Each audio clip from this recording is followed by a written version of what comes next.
Assalamualaikum warahmatullahi wabarakatuh. Saya Rahmadiah Nuridi Putri dengan NPM 181110026. Saya dari kelompok 2. Pada kesempatan kali ini kelompok kami akan membahas materi tentang teori belajar berdasarkan perkembangan intelektual siswa SD atau MI. Teori yang akan dibahas pada kesempatan kali ini ada 4, yaitu yang pertama teori Piaget, yang kedua yaitu teori Gagne, dan selanjutnya yaitu teori Ausubel, dan yang terakhir yaitu teori Brunner. Oke, teori yang pertama yang akan saya bahas yaitu teori Piaget. Jan Piaget lahir di Swiss, tepatnya di Neuchâtel pada tahun 1896. Semenjak kecil ia tertarik dengan masalah biologi, terutama tentang hewan atau zoologi. Pada usia 11 tahun, beliau telah menulis karya ilmiah tentang burung pipit yang albino atau mempunyai warna putih atau tidak mempunyai zat warna kulit pada seluruh badannya.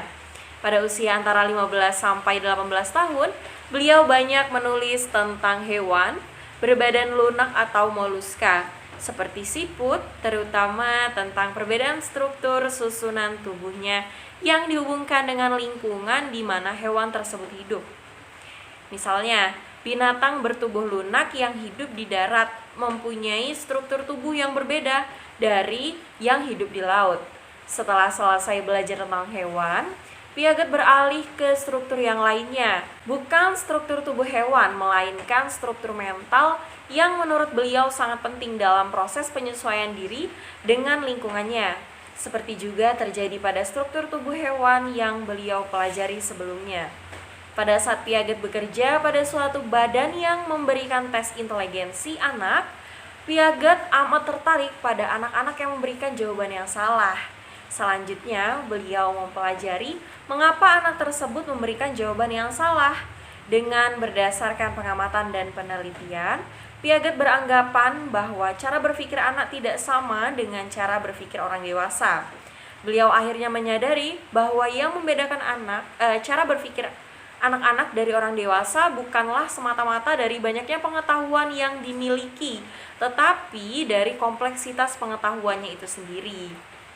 Untuk mempelajari lebih jauh struktur mental anak semenjak lahir hingga dewasa, Piaget melakukan penelitian lebih seksama dengan menggunakan metodenya sendiri.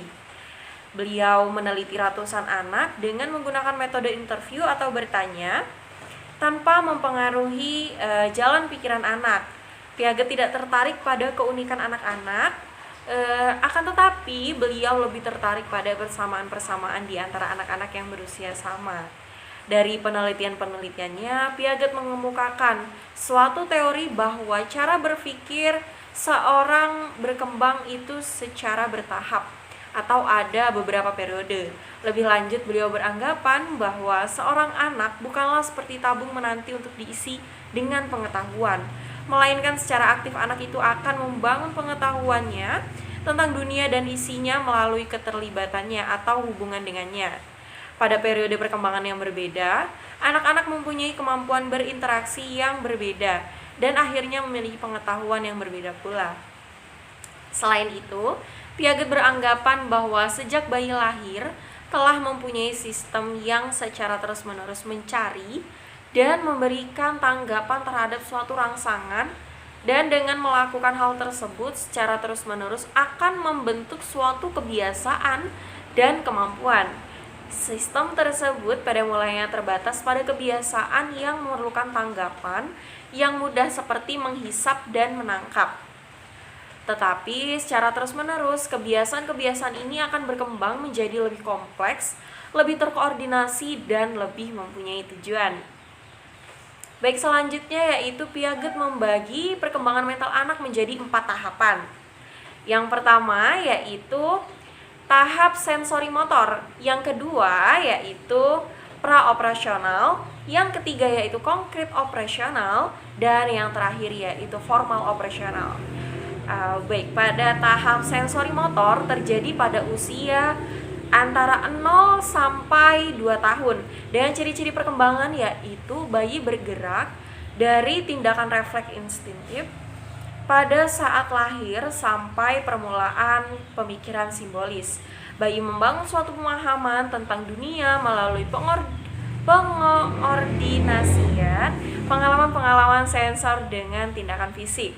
Kemudian pada tahap praoperasional terjadi pada usia 2-7 tahun dengan ciri perkembangan penggunaan simbol atau bahasa tanda.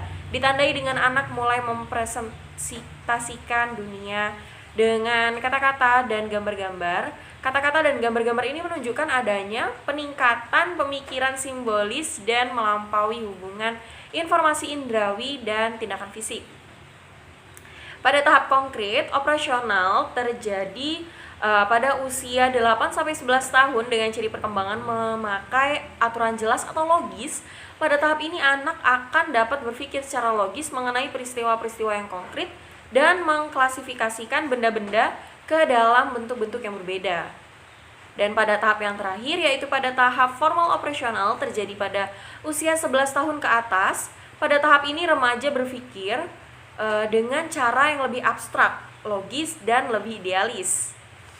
Cara pembelajaran IPA di SD berdasarkan teori Piaget, yaitu mulailah dari hal-hal yang konkret, yaitu kegiatan aktif mempergunakan panca indera dengan benda nyata atau konkret.